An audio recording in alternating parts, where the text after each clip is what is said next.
Good morning বন্ধুরা, আজকে হচ্ছে মঙ্গলবার। সকাল সকাল রান্নাঘর চলে এসেছি। চিন্টুর সেমিনার আছে, ও 9টার সময় কলেজ গেল, তো বললো মা তাড়াতাড়ি চলে আসবো। তাই বললাম তুই আর যাবি না দুপুরবেলা? বললো আশা করছি আর যাব না, কারণ কাল থেকে পরীক্ষা, তো আজকাল সেমিনারটা হয়ে গেলে কাল থেকে পরীক্ষা রেডি করতে হবে, ওই জন্য মনে হয় আর যেতে হবে না। চিন্টু খাবে ব্রাউন রাইস। এই চালটা খুব তাড়াতাড়ি ভাত হয়ে যায়।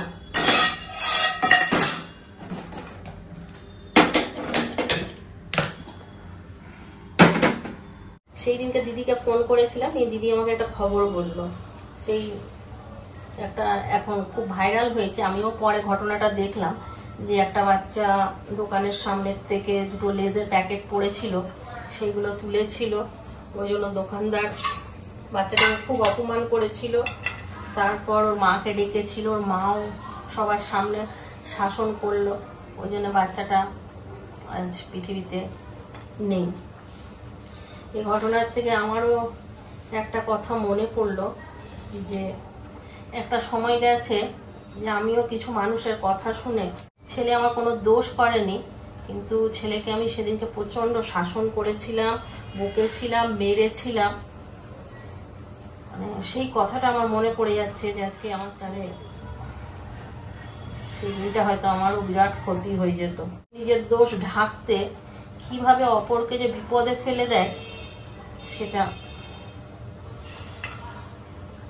জানা খুবই দরকার। দোষ করলো কে, আর সেই দোষ ঢাকার জন্য মার খাওয়ালো কাকে? সে তো নিজের ছেলেকে কিছু বললোই না, আর আমি তো প্রচন্ড পিটিয়েছিলাম চিন্টুকে। চিন্টুর খালি আমার একটা কথাই খারাপ লাগে, ও সমানে বলছে মা আমি কিছু করিনি, তুমি আমার কথাটা শোনো, তুমি আমার কথাটা শোনো। আর অত বড় ছেলেকে আমি সেদিন খুব মেরেছিলাম ওদের কথা শুনে। শুধু ছেলের শিক্ষাটা ভালো, ছোট থেকে সেইভাবে মানুষ করেছি, প্রেস্টিজটা করতে শেখায়নি কোনোদিন।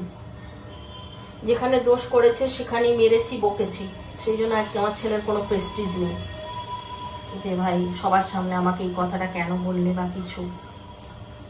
আমার বড় ছেলে এখনো পর্যন্ত যদি কষ্ট হয়, রাগ হয়, চেঁচাতে পারে না, কেঁদে দেয়, তাও ঠিক আছে, কেঁদে দেবে, কিন্তু কখনো মানে মুখে মুখ দিয়ে ঝগড়াটা করা সেটাও পারে না। যুক্তি দিয়ে আমাকে বোঝাবে, কিন্তু ঝগড়া করতে পারবে না, বা আমার সঙ্গে ইয়ে করতে পারবে না, উঁচু গলায় কথা বলতে পারে না। ওইটাই মনে পড়ছে খালি আমার, মা আমার কথাটা একবার শোনো, তুমি আমার কথাটা একবার শোনো, আমাকে একবার বিশ্বাস করো। আমার খালি এই কথাটাই মনে পড়ছে। আর তাদের জন্য আমি ছেলেকে, ওদের সামনেই, ওরাও সাক্ষী আছে যে আমি কিভাবে সেদিন ছেলেটাকে মেরেছিলাম। আজকেও আমি ওটা চিন্তা করলে আমার চোখ দিয়ে জল পড়ে যায়। আর তাদের কোনো মনুষ্যত্ব আছে কিনা আমি জানি না, যে তাদের যদি কোনো রকম মনুষ্যত্ব থাকতো না, তাহলে অন্তত সেদিন চিন্টুকে আমি যে এত শাসন করেছিলাম, এত মেরেছিলাম, সেটার হিসাবও নিজের ছেলেকে অন্তত একবার বলতে পারতো, যে এটা তুই ভুল করেছিস, এটা এতদিন যখন বলেনি তখন আজকে কেন কথাটা বল, তাই না? ওই ওই ইউটিউবে ঘটনাটা দেখে আমার কান্না পেয়ে গিয়েছিল একদম, খালি ওই চিন্টুর মুখটাই মনে পড়ছিল আমার। শাকটা একটু আগে সেদ্ধ করে নিলাম কুকারে, 5 ফোড়ন আর রসুন দিয়ে এটাকে ভেজে নেব। চালটা কিন্তু লাল ছিল যখন দিলাম, এখন সাদা সাদা হয়ে গেল ভাতটা। এদিকে শাক ভাজাও কমপ্লিট, শাক ভাজাটাও তুলে নিই। এটাও একটুখানি সেদ্ধ বসিয়ে দিই, তাড়াতাড়ি হয়ে যাবে। চিকেনটা দই টই দিয়ে ম্যারিনেট করে নিয়েছি, অল্প একটু তেল দিয়েছি, মশলা দিয়েছি, গুঁড়ো মশলা দিয়েছি, ম্যারিনেট করে নিয়েছি। আর একটু সামান্য তেল দিলাম, চিকেনটা দিয়ে কম আঁচ করে বসিয়ে দেবো, হতে থাকুক।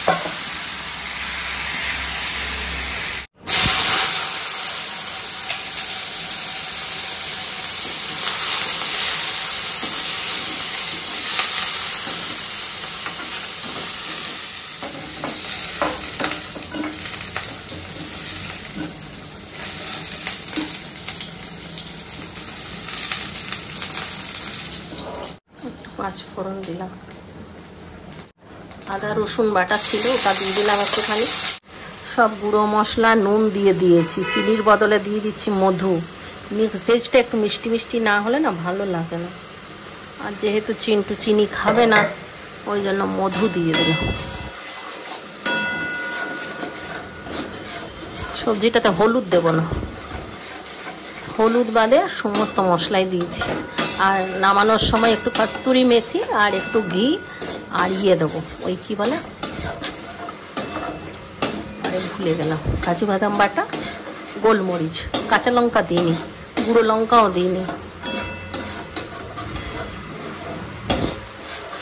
হালকা একটু ঘি দেবো, ঘিটা খারাপ না, ঘিটা হেলদি। দিয়ে দিলাম টমেটো, ক্যাপসিকাম আর ব্রোকলিটা কেটে রেখেছিলাম, এটা পরে দিলাম।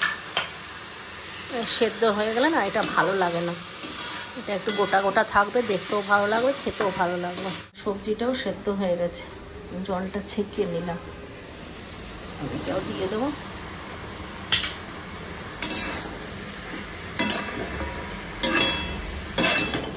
কালারফুল সবজি, একটু কুমড়োও দিয়েছি, একটু মসুর ডালও বসিয়ে দিলাম। মসুর ডালটা হলে চিন্টু খেতে সুবিধা হয়। আর সবজি সেদ্ধ করা জলটা দিই, মসুর ডালটা বসিয়ে দেবো, তাহলে সবজির জলটা ফেলতে হলো না।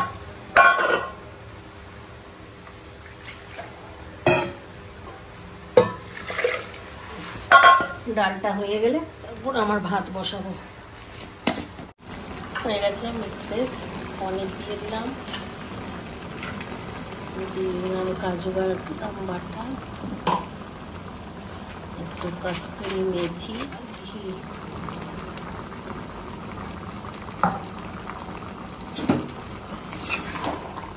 রেডি।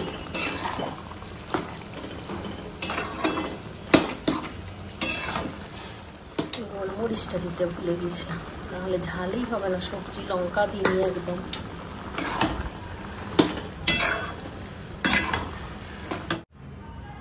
ডালটা হয়ে গেলেই হয়ে যাবে, তারপর ভাত বসাবো, রান্নাঘর পরিষ্কার করবো, ভাত বসাবো, তাহলে কাজ কমপ্লিট। একটু লেবু খাই বসে, 1:05 হয়ে গেল।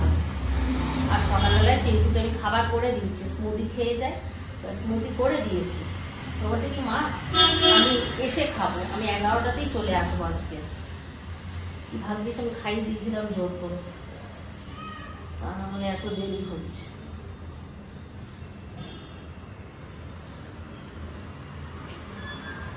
এখানে ফলগুলো খুব ভালো, এত মিষ্টি না, প্রত্যেকটা জিনিস খুব মিষ্টি, শুধু আম বাদে।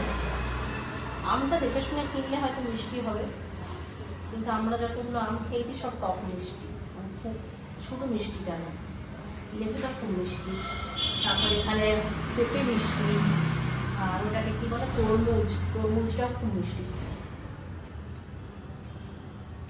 যে কোনো ফলে এখানে খুব মিষ্টি।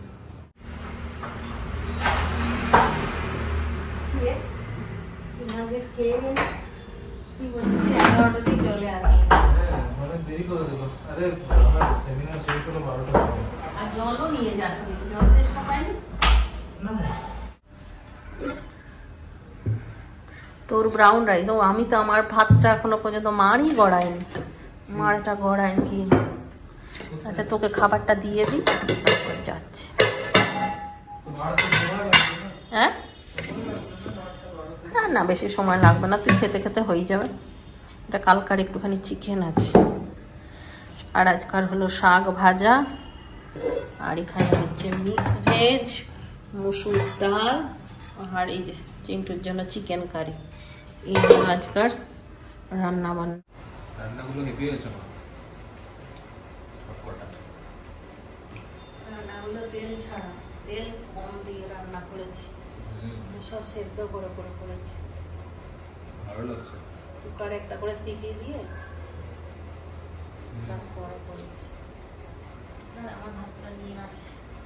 Music is like a mini symphony. What's going on here? In sync. There's the first one. Oh, okay. আমার একদম গরম ধোঁয়া ওঠা ভাত। সবজিগুলো নিয়ে গিয়ে একটু। Really late. It's behind you.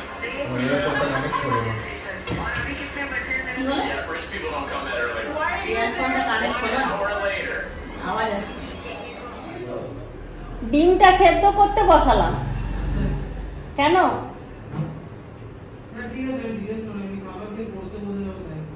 হ্যাঁ হ্যাঁ, ডিমটা সেদ্ধ হয়ে গেছে, স্যালাড বানিয়ে দিচ্ছি।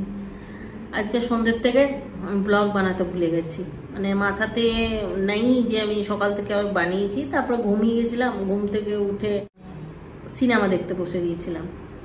এখন ঘড়িতে বাজছে 10:30। চিন্টুও চলে গিয়েছিল পড়তে, ও 10টার সময় এলো।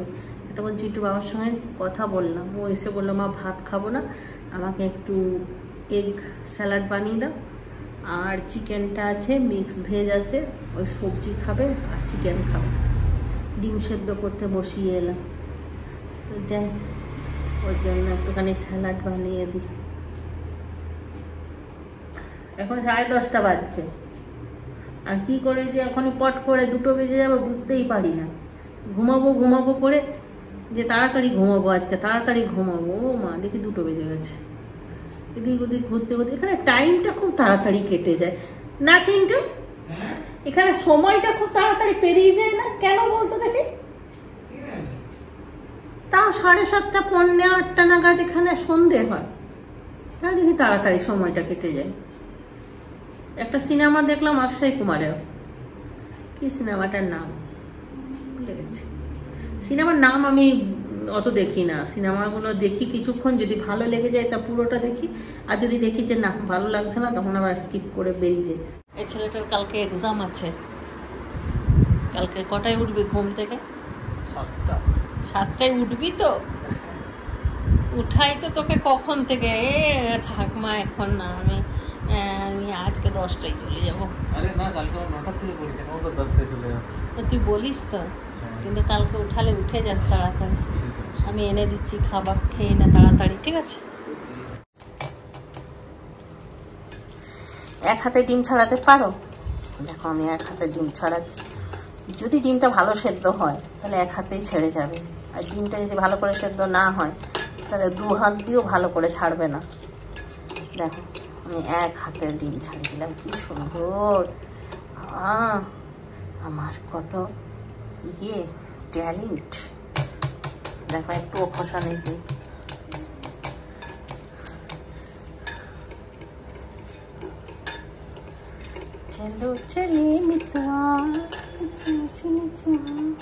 আমাদের ওখানে পান্ত পল্লীতে মনে না, পান্ত পল্লী তো বলে নাকি, ওইখানে হচ্ছে মেলা হচ্ছে। আমার দিদি 2 দিন ধরে মেলা ঘুরছে, আমার দিদির সঙ্গে ফোনে কথা হয়নি। সকাল থেকে তো আমি কারোর সঙ্গে ফোনে কথা বলতে পারি না, কারণ আমার সময় থাকে না, আমি রান্না নিয়ে ব্যস্ত থাকি। চিন্টু যেহেতু খেয়ে আবার বেরিয়ে যাবে, সন্ধ্যের পর থেকে একটু সময়।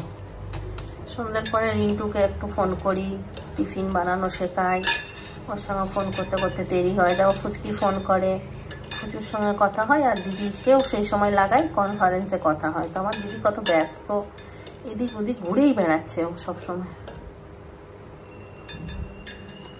দিদির সঙ্গে 2 দিন ধরে কথা হয় না।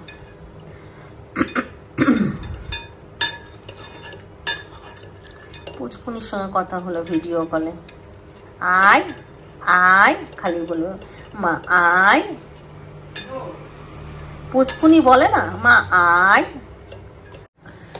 সমস্ত কাটাকুটি করে নিয়েছি, এইদিকে টমেটো, শসা আর পেঁয়াজ, ডিমগুলোকেও টুকরো টুকরো করে নিলাম। এবার একটা বাটির মধ্যে দিচ্ছি দই, দেব বিট নুন,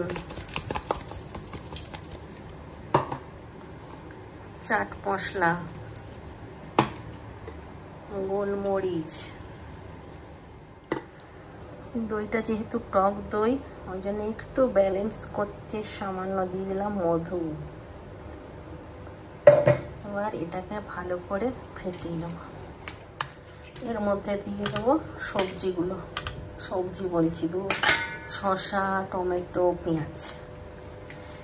এটাকে ভালো করে মিক্স করব। এবার ডিমগুলো এইভাবে সাজাবো প্রথমে।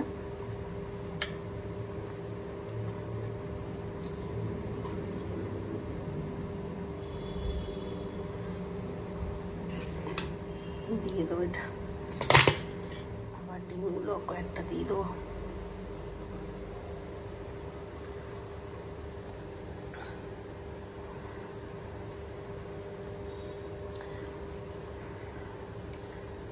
জানতাম না আগে বানাতে, সেই দিনকে সেই চিন্টু স্যালাডটা আনা করেছিল, ওটা দেখে নিলাম, ব্যাস শিখে গেলাম।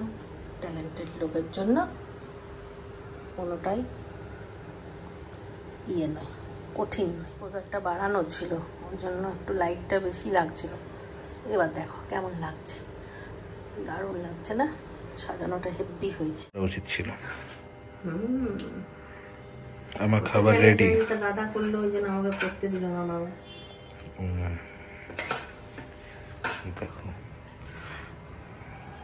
এটাই হচ্ছে চিন্টুর রাতের খাবার। কিটো ডায়েট চলছে আমার এখন, কিটো তবে ডায়েট। তোর যেভাবে যত্ন নিচ্ছি এত কিন্তু আমি ভাইকে করি না। বাড়িতে সময় কম থাকে না তোমার কাছে? বাড়িতে সময় কম থাকে আমার, এই ও আসে এখানে ফাঁকা বসে থাকি, ওই জন্য করতে পারি, তাই না?